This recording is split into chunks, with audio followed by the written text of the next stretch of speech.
बड़े बाउल दही में 4 चम्मच MDH चटनी पुदीना मसाला डाला, स्टर करो, पुदीना चटनी तैयार। MDH चटनी पुदीना मसाला।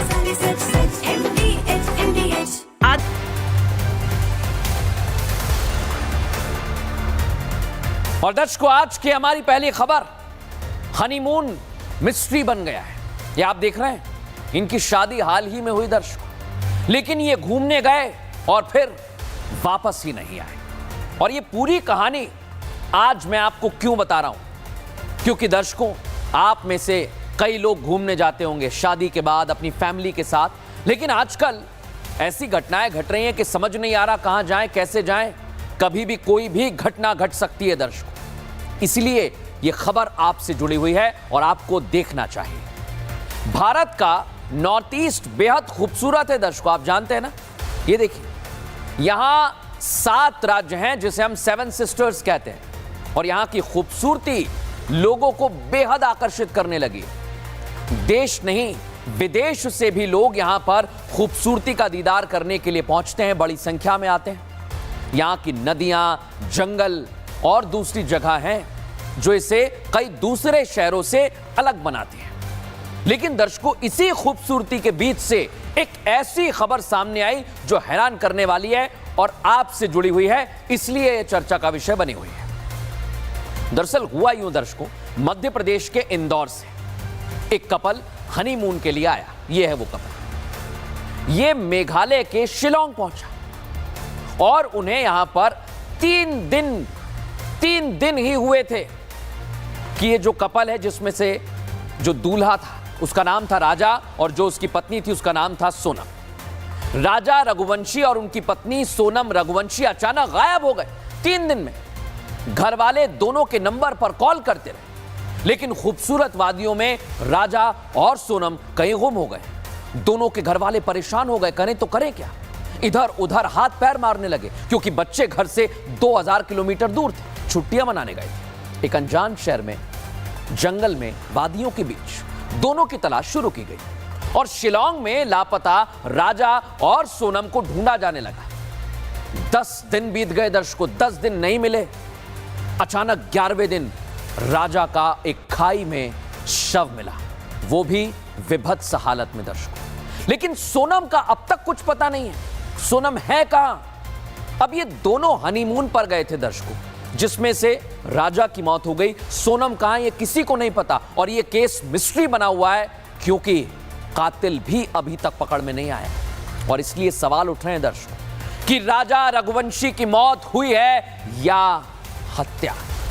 हत्या हुई है दर्शकों, ये पुलिस तो कह रही है, लेकिन किसने की है। इधर राजा की पत्नी सोनम कहां है, अभी तक नहीं मिली दर्शकों। आप सोचिए, अभी तक नहीं मिली। वो जिंदा है या उसे मार दिया गया है, और अगर मारा है तो ये किलर कौन है और इसने कैसे दहशत बना दी है दर्शकों, ये बहुत बड़ा सवाल है। क्योंकि घटना बहुत बड़ी चिंता और सवाल खड़े कर रही है। आपके जहन में भी आ रहा होगा कि भाई हम कहीं सेफ नहीं है, कहां जाएं, आखिर पर्यटक सुरक्षित कहां है। आप लोग सोचिए दर्शकों, आप लोग भी प्लान बनाते होंगे घूमने का, एंजॉय करने के लिए छुट्टियां मनाने जाते हैं, आम बात है। माइंड को रिलैक्स करने के लिए वेकेशन पर जाते हैं, छुट्टियां जाते हैं। लेकिन कोई भी लोकेशन, अगर आप उस पर जा रहे हैं वेकेशंस के लिए, छुट्टियों के लिए, तो वो जिंदगी भर का गम दे जाए, ऐसा कोई नहीं जानता, ऐसा कोई नहीं चाहता। अभी कश्मीर के पहलगाम में आतंकवादियों ने सैलानियों को निशाना बनाया था दर्शक, 26 बेगुनाहों की जान ले ली थी। उसके बाद हमने ऑपरेशन सिंदूर किया। लेकिन नॉर्थ ईस्ट में जो खबर सामने आई दर्शकों, वहां किससे खतरा है भाई, वहां कौन आ गया है, ऐसा कौन सा खतरा है। क्योंकि इसके पहले भी वहां से ऐसी खबरें सामने आई हैं दर्शकों। राजा रघुवंशी का शव मिलना और उनकी पत्नी का 13 दिन बीत जाने के बाद लापता होना बहुत बड़े संकेत दे रहा है दर्शकों। दिखाता हूं आपको।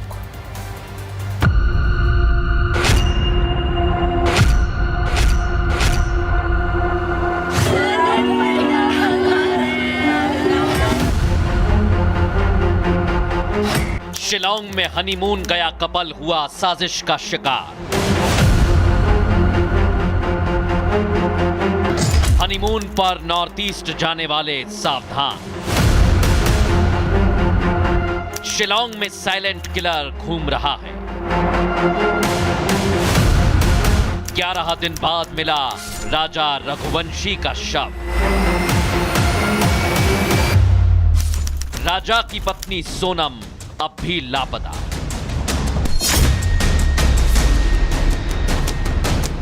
सोनम को जंगल निगल गया या वो धरती में समा गई? सोनम रघुवंशी आखिर है कहां? ये सवाल बना हुआ है,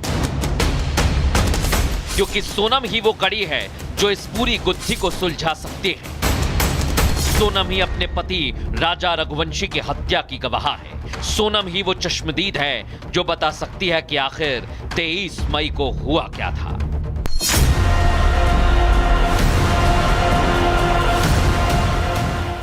हनीमून मर्डर मिस्ट्री बन गया है दर्शकों, लेकिन आप सोचिए कोई भी कपल हनीमून पर एक दूसरे को जानने समझने के लिए जाता है और उनकी वही ट्रिप, वही हनीमून एक अनजाने शहर में, जहां कुछ ऐसा हो जाए, खौफनाक हो जाए, सोचा भी नहीं होगा उन्होंने, क्योंकि राजा रघुवंशी की हत्या हो चुकी है।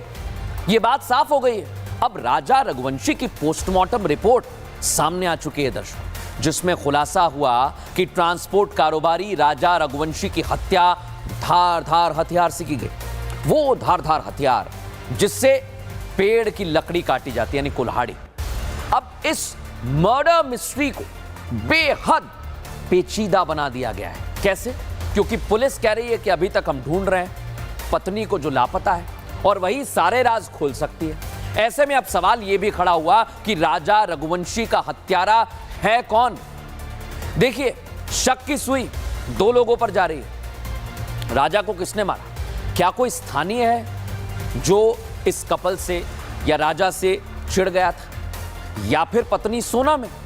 क्योंकि दोनों बातें कही जा रही हैं। लेकिन दर्शकों, आज हमने इसका पूरा एक्सरे किया है और सोनम रघुवंशी के इस हत्याकांड में शामिल होने से राजा का परिवार इनकार कर रहा है। यानी बचा कौन?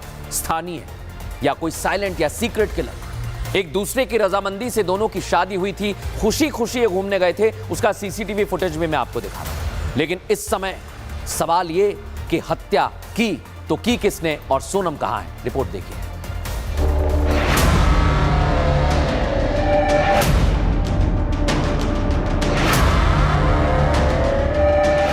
हंसते खेलते कपल एक दूसरे से जुदा हो गया।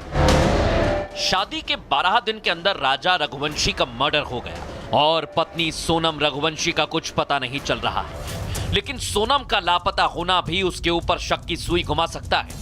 उंगलियां उठ रही हैं, कहीं सोनम ही तो राजा की हत्या कर फरारी काट रही है।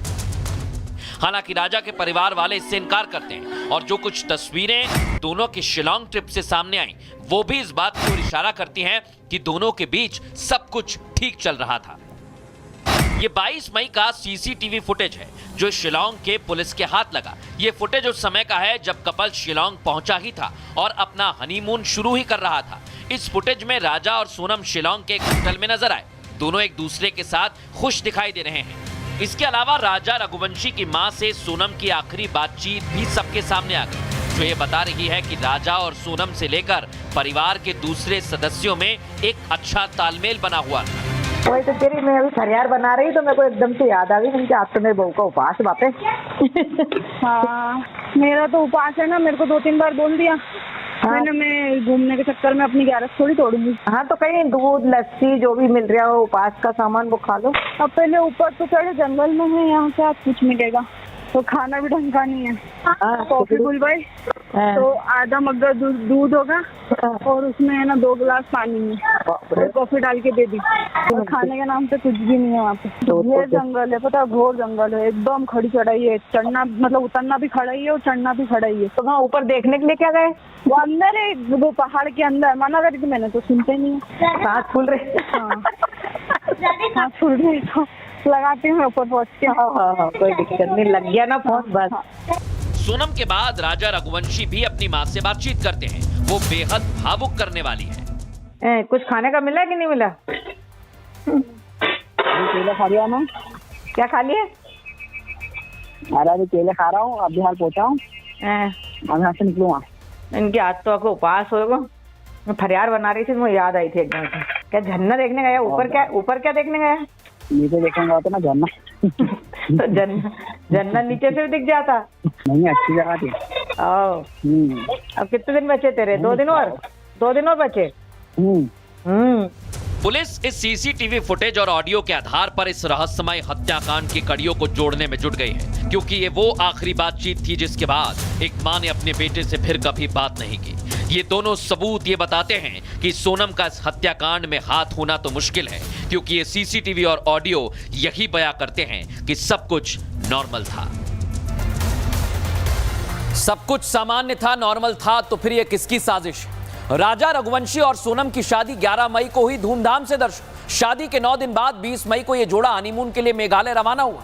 22 मई को वो किराए के स्कूटर से गांव पहुंचे और वहां 3000 से ज्यादा सीढ़ियां उतरकर नौग्रियान गांव में फेमस लिविंग रूट्स पुल देखने गए दर्शक। ये शिलोंग का काफी फेमस है और कपल ने नौग्रियान के एक होटल में रात बिताई और 23 मई की सुबह वहां से निकले। इसके बाद दोनों का कोई अता पता नहीं। 4 मई को कपल का स्कूटर शिलोंग सोहरा मार्ग पर मिला और सोहरारिम में एक कैफे के बाहर लावारिस हालत में मिला। 2 जून को मेघालय पुलिस ने जांच पड़ताल की और एक गहरी खाई में राजा का सड़ा गला हुआ शव मिलता है। राजा के दाहिने हाथ पर राजा लिखा टैटू था, इसी वजह से उनकी पहचान हो पाई। राजा के शव के पास एक महिला की सफेद टी शर्ट भी मिली है। राजा का मोबाइल, दवा की स्ट्रिप, स्मार्ट वॉच और टूटा हुआ मोबाइल बरामद हुआ है। स्क्रीन टूटी हुई थी दर्शकों। लेकिन आप सोचिए दर्शकों, इसे लेकर कई सारे सवाल खड़े हो रहे हैं कि आखिर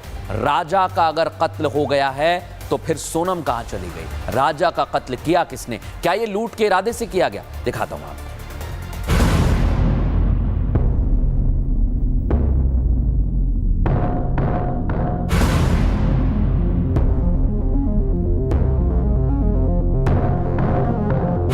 राजा रघुवंशी का शव उनके घर इंदौर पहुंच चुका है, जिस घर में 24 दिन पहले तक शादी के ढोल बज रहे थे। राजा घोड़ी चढ़ा था, आज उसी घर में मातम पसरा हुआ है।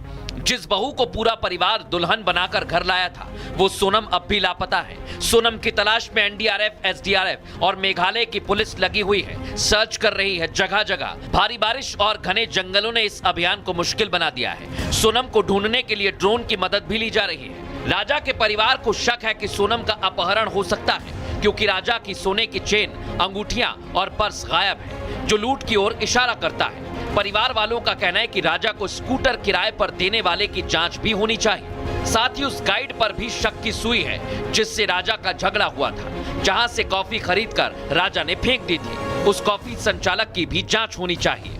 सोनम ने अपनी सास को आखिरी फोन कॉल पर बताया था कि कॉफी पीने लायक नहीं बनाई थी, इसलिए माना जा रहा है कि कॉफी संचालक के साथ राजा का विवाद हुआ हो, क्योंकि उसी के बाद से दंपत्ति गायब है। इस मामले ने मेघालय में पर्यटकों की सुरक्षा पर सवाल खड़े कर दिए हैं, क्योंकि बीते कुछ सालों में नॉर्थ ईस्ट में पर्यटन बढ़ा है। 2014 में जहां 70 लाख तक ही सैलानी वहां जाते थे, वो आंकड़ा 2023 तक बढ़कर 125 लाख सैलानी हो चुका है। लेकिन ऐसी घटनाओं के सामने आने से पूर्वोत्तर के पर्यटन पर असर पड़ सकता है। हालांकि मेघालय के मुख्यमंत्री कॉनराड संगमा ने भरोसा दिया कि वो इस मामले में तह तक जाएंगे। लेकिन एक परिवार अपने घर का चिराग खो चुका है, एक मां की गोद सूनी हो गई है, बहू का अब तक कुछ पता नहीं और इस परिवार पर दुखों का पहाड़ टूटा है। अब दर्शकों देखना ही होगा कि आखिर कौन कातिल है। सोनम की भी जांच पड़ताल की जा रही है और ये देखा जा रहा है कि आखिर सोनम कहां चली गई है, क्योंकि वो अभी तक मिली नहीं है। बहरहाल खबरों में आगे बढ़ेंगे। एक बड़ी खबर आपको उत्तर प्रदेश के संभल से बता रहा हूं, जहां एक बार फिर से योगी आदित्यनाथ का बुलडोजर गरजा है। आधी रात को दर्शकों प्रशासन ने कब्रिस्तान की जमीन से अतिक्रमण को हटा दिया है। ये देख ली है, दिखा रहा हूं आपको। रात में, दिन हो या रात, अतिक्रमण तो हटेगा। और ये तस्वीरें दर्शकों फुल फ्रेम दिखाइए जरा। संभल की है, जहां देर रात प्रशासन पहुंचा, भारी पुलिस की टीम थी, ये देखिए जरा, और कब्रिस्तान की ओर ये बढ़ने लगे। मकसद इनका था उस जमीन को खाली कराना है। ये सालों से अतिक्रमण की गई थी दर्शकों, अवैध कब्जा था। एसडीएम और सीओ पहुंचे, खुद ऑपरेशन की कमान संभाले हुए थे। मौके पर भारी पुलिस बल तैनात था ताकि कोई कानून व्यवस्था ना बिगाड़ सके। हालांकि संभल में प्रशासन का यह बुलडोजर संदेश उन लोगों के लिए है जो सरकारी जमीनों पर अवैध कब्जा कर अपना घर या दुकान बसाना चाहते हैं। अब ऐसी हरकतों पर सख्त एक्शन लिया जा रहा है। एसडीएम क्या कह रहे हैं, विनय मिश्रा सुनवाते हैं। आज से 5-6 महीने पहले जब यहाँ अतिक्रमण विरोधी अभियान चलाया गया था, कब्रिस्तान की जो बाउंड्री थी ये जी। करीब 10 मीटर बड़ी भी निकली थी। उस समय इस बाउंड्री को लोगों ने स्वतः हटाया था और ये सहमति बनी थी कि रोड के चौड़ीकरण के लिए जो कब्रें उस बीच में आ रही हैं वो स्वतः हटा देनी चाहिए, लेकिन संयोग से नहीं हट पाई। उसी के लिए हम लोगों ने ये काम किया है। तो जो सड़क में अवरोध है उसको हटाया जा रहा है। और अब खबरों में आगे बढ़ेंगे। एक और बड़ी खबर आपको बता रहा हूं, जम्मू कश्मीर जाने वाले हैं प्रधानमंत्री नरेंद्र मोदी, और इसको लेकर कैसी तैयारियां हैं आज एक एक जानकारी आपको देने वाला हूं दर्शकों। क्योंकि जब प्रधानमंत्री नरेंद्र मोदी कश्मीर में जाएंगे, जम्मू कश्मीर में, तो दुश्मन देश में खलबली होगी। और प्रधानमंत्री नरेंद्र मोदी, आपको बता दूं, पहलगाम हमले और ऑपरेशन सिंदूर के बाद पहली बार जम्मू कश्मीर जाने वाले हैं। ऐसे में जमीन से लेकर आसमान तक हजारों सुरक्षा बल तैनात हैं। सैकड़ों ड्रोन और लड़ाकू हेलीकॉप्टर्स के जरिए भी आसपास के इलाकों में निगरानी की जाएगी। पीएम मोदी का यह दौरा दुश्मन के मुंह पर करारा तमाचा है, क्योंकि पीएम मोदी कश्मीर को कन्याकुमारी से जोड़ने वाले चिनाब रेलवे ब्रिज की सौगात देंगे। आतंकवादी कितना ही विकास रोकना चाहे, विकास होगा, यह संदेश है भारत। वंदे भारत ट्रेन को भी यहां से हरी झंडी दिखाई जाएगी। दिखाता हूं आपको। अब 3 घंटे में कटरा से पहुंचेंगे कश्मीर। वैष्णो देवी जाने वाले कश्मीर 180 मिनटों में पहुंच जाएंगे। अब किसी भी मौसम में कश्मीर पहुंचना आसान होगा। लैंडस्लाइड, खराब मौसम अब कश्मीर जाने से रोक नहीं पाएगा। पीएम मोदी अपने जम्मू कश्मीर दौरे के दौरान देश को वंदे भारत ट्रेन की सौगात देंगे। पीएम मोदी का दौरा जम्मू कश्मीर में आर्थिक सामाजिक विकास के इंजन को गति देगा। ये दौरा न केवल कश्मीर से कन्याकुमारी तक रेल संपर्क को सुनिश्चित करेगा, बल्कि जम्मू कश्मीर के बुनियादी ढांचे के विकास को भी गति देगा। कटरा से श्रीनगर वंदे भारत ट्रेन दौड़ेगी। पहली ट्रेन श्री माता वैष्णो देवी कटरा स्टेशन से सुबह 8:10 पर चलेगी। ये ट्रेन बनिहाल होते हुए श्रीनगर तक जाएगी। दूसरी ट्रेन कटरा से दोपहर 2:55 पर चलकर शाम को 6 बजे श्रीनगर पहुंचेगी। वापसी में भी 2 वंदे भारत ट्रेनें श्रीनगर से चलेंगी। इस वक्त हम कटरा रेलवे स्टेशन पर मौजूद हैं, जहां तैयारियां जो हैं वो इस वक्त चल रही हैं प्रधानमंत्री नरेंद्र मोदी के बड़े कार्यक्रम के लिए। कल दोपहर तकरीबन 12 बजे जो है वंदे भारत एक्सप्रेस जम्मू के कटरा से रवाना होगी और ये जो है कश्मीर घाटी की तरफ यहां से जाएगी। पीएम मोदी के दौरे को लेकर सुरक्षा के कड़े इंतजाम किए गए हैं। पीएम मोदी के दौरे की वजह से पूरे कश्मीर में हाई अलर्ट है। पुलिस, अर्धसैनिक बल, सेना और खुफिया एजेंसियां हर स्थिति पर नजर रखे हुए हैं।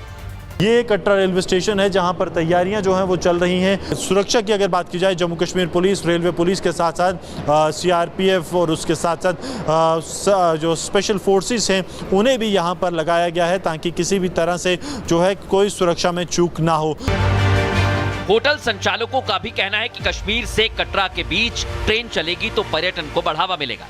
बेताबी से इसका इंतज़ार कर रहे थे और इसकी इनॉग्रेशन के साथ ही यहाँ पर टूरिज्म के नए होराइजन खुलेंगे। आपका 2-2 महीने और 1-1 महीना जो रास्ते बंद होते थे बर्फ़ और बाकी वजहों की वजह से, अब जो ऑल वेदर जो आपको कनेक्टिविटी मिलेगी।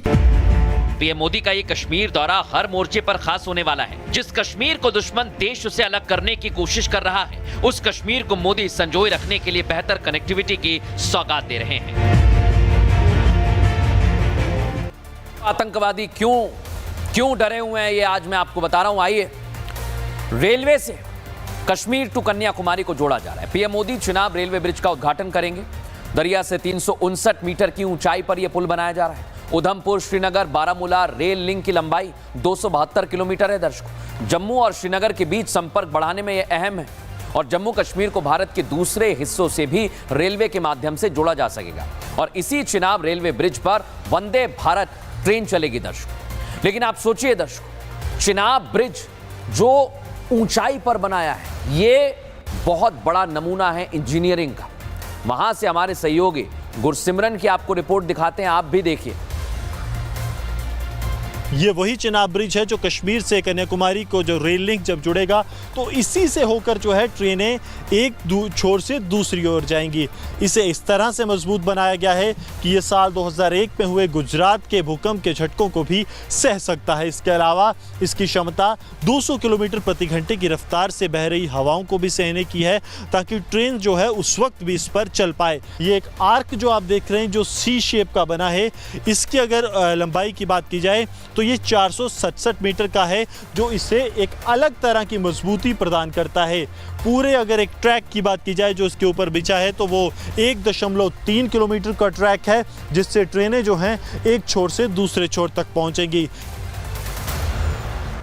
अब दर्शकों, इधर आतंकी और दुश्मन देश डरे हुए हैं क्योंकि मोदी कश्मीर जा रहे हैं, लेकिन एक और डराने वाली खबर आपको बता रहा हूं। अब भारत में टाटा कंपनी रफाल लड़ाकू विमान बनाएगी। दर्शकों, डसॉल्ट एविएशन ने टाटा एडवांस सिस्टम के साथ बहुत बड़ी साझेदारी की है और भारत में बने लड़ाकू विमानों को डसॉल्ट एविएशन दुनिया में बेचेगी। अब दर्शकों, आपको रक्षा से जुड़ी हुई ये बहुत बड़ी खबर मैं बता रहा हूं। राफेल फाइटर जेट की बॉडी भारत में बनेगी। राफेल बनाने वाली कंपनी डसॉल्ट एविएशन और टाटा ग्रुप जो भारत का है, उसकी एक कंपनी है TASL।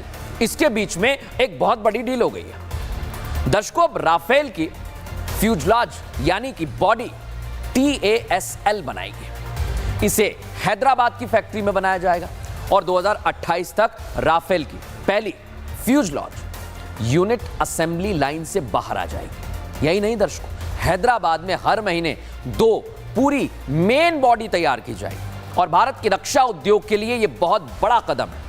इससे भारत की न सिर्फ रक्षा उपकरण बनाने की क्षमता बढ़ेगी, बल्कि स्थानीय इंजीनियर्स को विश्व स्तरीय तकनीक सीखने का मौका मिलेगा। और दर्शकों, ऐसा पहली बार होगा जब राफेल की मेन बॉडी फ्रांस से बाहर भारत में बनेगी। यहां मैं एक बात और आपको बता देना चाहता हूं कि TASL पहले से ही राफेल के कई पुर्जे बनाती है। यही नहीं, सिकोरस्की, बोइंग और लॉकहीड मार्टिन, ये बड़ी कंपनीज हैं, ये ग्लोबल कंपनीज हैं। इनके सामने TASL साथ में काम कर चुकी है, इनके सामान बनाती है। लेकिन राफेल की फ्यूजलाज बनाना एक बहुत बड़ी उपलब्धि है। ये फ्यूजलाज क्या होता है दर्शकों, मैं आपको बताता हूं क्या होता है। ये जो आप देख रहे हैं प्लेन, फाइटर जेट की बॉडी होती है। कोई भी विमान, उसकी बॉडी फ्यूजलाज कही जाती है, जो विमान का सबसे बड़ा हिस्सा होता है। और ये भी फाइटर का वो हिस्सा होता है जिसमें पंख, पूंछ, इंजन जोड़े जाते हैं। ये विमान को उसका आकार देता है दर्शकों, बाकी हिस्सों को जोड़कर रखता है। फ्यूजलाज के ऊपर कॉकपिट बनता है। लेकिन यह बहुत बड़ी बात है कि अब ये भारत में ही बनाया जाएगा। इधर दर्शकों, मैंने आपको बता दिया है कि पीएम के दौरे को लेकर आतंकवादी डरे हुए हैं और हम लगातार काम कर रहे हैं विकास की ओर। उधर पीएम मोदी के दौरे से ठीक एक दिन पहले एजेंसीज भी अलर्ट पर हैं दर्शकों। घाटी में एजेंसीज ने कई जगह पर छापा मारा है। यानी एक तरफ हम विकास को साथ लेकर चल रहे हैं और दूसरा इन गद्दारों को, इन दुश्मनों को भी मार रहे हैं, आतंकवादियों की रीढ़ तोड़ रहे हैं। NIA ने जम्मू और कश्मीर में 32 ठिकानों पर छापेमारी की। 2018 में मारे गए लश्कर के आतंकी शकूर अहमद डार के घर पर टारगेट किया गया है दर्शकों। कुलगाम, कुपवाड़ा, सोपोर में छापेमारी की गई। साथ ही दक्षिण कश्मीर के पुलवामा और बारामूला में भी छापेमारी की गई। इन तलाशियों का उद्देश्य जम्मू कश्मीर में आतंकवादी नेटवर्क को पूरी तरह से तहस नहस करना है, शांति बहाल करना है। इससे पहले भी आपको जानकारी दे दूं, NIA ने पाकिस्तान से जुड़े जासूसी के मामले में 8 राज्यों के 15 ठिकानों पर छापेमारी की थी दर्शकों। लेकिन आप सोचिए, ऑपरेशन सिंदूर के जरिए सेना ने देश के बाहर बैठे दुश्मनों को सबक सिखा दिया है। अब देश के जो अंदर गद्दार बैठे हुए ना, उनके खिलाफ भी ताबड़तोड़ एक्शन लिया जा रहा है। एक एक जासूस को खोज कर निकाला जा रहा है दर्शकों। ये कहीं भी हो सकते हैं, देखिए पंजाब, हरियाणा, राजस्थान, यूपी, कहीं भी हो सकते हैं। बहुत बड़ा नेटवर्क काम कर रहा है, लेकिन अब इसका राजफाश हो गया।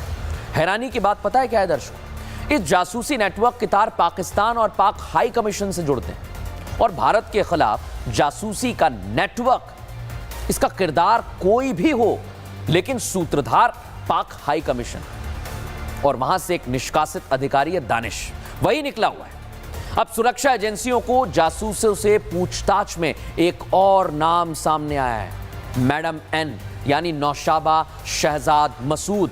और ये वो महिला है जिसने आईएसआई के जासूसों का जाल बिछाया। दर्शकों, नौशाबा कौन है? लाहौर में एक ट्रैवल एजेंसी चलाती है और इसी ट्रैवल एजेंसी की आड़ में पूरा रैकेट चला रही थी। नौशाबा भारतीय यूट्यूबर्स को हनी ट्रैप में फंसाती है और इसके बाद उनसे आईएसआई के लिए जासूसी करवाती है। नौशाबा ने 6 महीने में 3000 भारतीयों को सेवाएं दी। नौशाबा ने 1500 प्रवासी भारतीयों को भी सेवाएं दी हैं और नौशाबा का मकसद भारत में 500 जासूस बनाना था। ये हिंदू सिख यात्रियों को निशाना बनाती है और उन्हें पाक यात्रा के बहाने अपने जाल में फंसा लेती है। इसके बाद उन्हें आईएसआई के अधिकारियों से मिलवाती है, बड़ा अच्छा ट्रीटमेंट देती है जिससे संवेदनशील जानकारी हासिल की जा सके। लेकिन आप सोचिए दर्शकों, देश में एम्बेसी में दोनों देशों के बीच रिश्ते सुधारने के लिए एम्बेसीज खोली जाती हैं, लेकिन पाकिस्तान एम्बेसी की आड़ में जासूसी नेटवर्क चला रहा है। ये बहुत हैरान करने वाली बात है और इस नापाक मंसूबे में पाकिस्तान जिंदगियों से खिलवाड़ करता है, ट्रैप में फंसाता है कई लोगों को। लेकिन इन लोगों ने कैसे एक एक जानकारी ये जुटा रहे थे, भेज रहे थे। पूरी एजेंसीज ने हर परत को खोलकर सबको बता दिया है और जो परतें खुली हैं वो चौंकाने वाली है। दर्शकों, बताता हूं आपको कैसे नौशाबा कैसे छल करती है। दिल्ली में पाक दूतावास में गहरा दखल था। वो पाक फर्स्ट सेक्रेटरी सुहेल कमर से सीधे संपर्क में थी और नौशाबा काउंसलर उमर शेरियार के भी संपर्क में थी। नौशाबा के कॉल पर वीजा तुरंत जारी हो जाता था। आप सोचिए इसकी पहुंच। और नौशाबा आईएसआई अफसर दानिश से भी लगातार बातचीत करती। भारत से पाक के लिए टूरिस्ट वीजा की व्यवस्था नहीं है, लेकिन नौशाबा की सिफारिश पर विजिटर वीजा जारी हो जाता। नौशाबा भारतीय तीर्थयात्रियों से भारी रकम वसूलती, पैसे का लालच भी देती और पैसे का लालच देते ही ये स्लीपर सेल तैयार करते। दिल्ली सहित भारत के कई शहरों में नौशाबा के एजेंट्स हैं और एजेंसीज इन पर कार्रवाई कर रही है।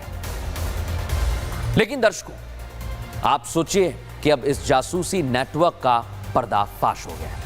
बहरहाल दर्शकों, आज खबरों में आगे बढ़ेंगे और आज एक और खबर हमारे पास है।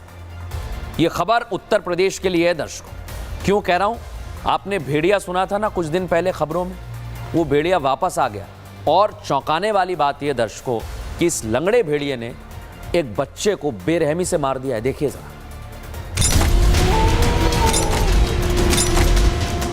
बहराइच का ये वही गांव है जिसे लोग भेड़िए का शिकारगाह कहने लगे हैं। एक लंगड़ा भेड़िया जो 5 महीने तक दहशत का पर्याय बना था, वो 1 साल बाद फिर लौट आया क्योंकि गढ़ीपुरवा गांव में एक 3 साल के मासूम का शिकार हुआ।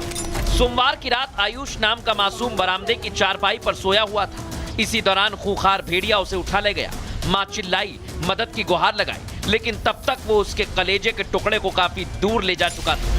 पीछे रबटाई गए हमरे भैया, नहीं पता लग के कैसे ले चला गवा। फिर दौड़ी गाँव पूरा हमारे जैसा हमारे बोल सुने से रोवत। हम कहा वो भैया हमारी गई, भैया हमरे लईगा, भैया हमरे का लईगा। ऐसे सब हेरिया डुड़िया पर गए, भैया हमरे कोई ना आई पाई। तो ये जब कहीं की लईगा तो हम कहा कहाँ कैसी गवा को लई। अब दर्शकों, आज एक अच्छी खबर आपके लिए है। रामनगरी अयोध्या में आज गंगा दशहरे के दिन खास अभिजीत मुहूर्त पर राम दरबार की प्राण प्रतिष्ठा की गई है। आइए आपको तस्वीर दिखाते हैं। अयोध्या और काशी के 101 पंडितों ने वैदिक मंत्रोच्चार के साथ ये शुभ कार्य संपन्न किया। इसको फुल फ्रेम दिखाइए तस्वीर को। अयोध्या नरेश प्रभु श्री राम दरबार का 17 मिनट तक वैदिक मंत्रोच्चारण से गुंजायमान रहा। अयोध्या में इस अद्भुत संयोग के साक्षी उत्तर प्रदेश के मुख्यमंत्री योगी आदित्यनाथ भी रहे और ज्यादातर ट्रस्ट के अधिकारी साधु संत मौजूद थे। सुनवाइए। टेलीविजन स्क्रीन पर इस समय शेष दान्यशः कर्दमेर प्रदाभूता वै संभव गर्दमा क्षयं वादे मे गोले मातरं बद्धमालिनी आपादृजन्नु दिज्ञाने जिगलीत वसमे गृहे निज देवी मातरं क्षयं वादे मे गोले आर्द्रां पुष्करणे। तो दर्शकों, अयोध्या में एक बार फिर से भक्तिमय माहौल है और सभी प्रभु श्री राम की जय बोल रहे हैं। बहरहाल एक छोटा सा ब्रेक यहां पर ले रहे हैं, जल्द हाजिर होंगे। ये है सीक्रेट रेसिपी एमडीएच का जीरा सिप जल जीरा मसाला। सिप सिप जीरा सिप जीरा सिप एमडीएच का जल जीरा सिप जीरा सिप एमडीएच का जल जीरा सिप। ये है सीक्रेट रेसिपी एमडीएच का जीरा सिप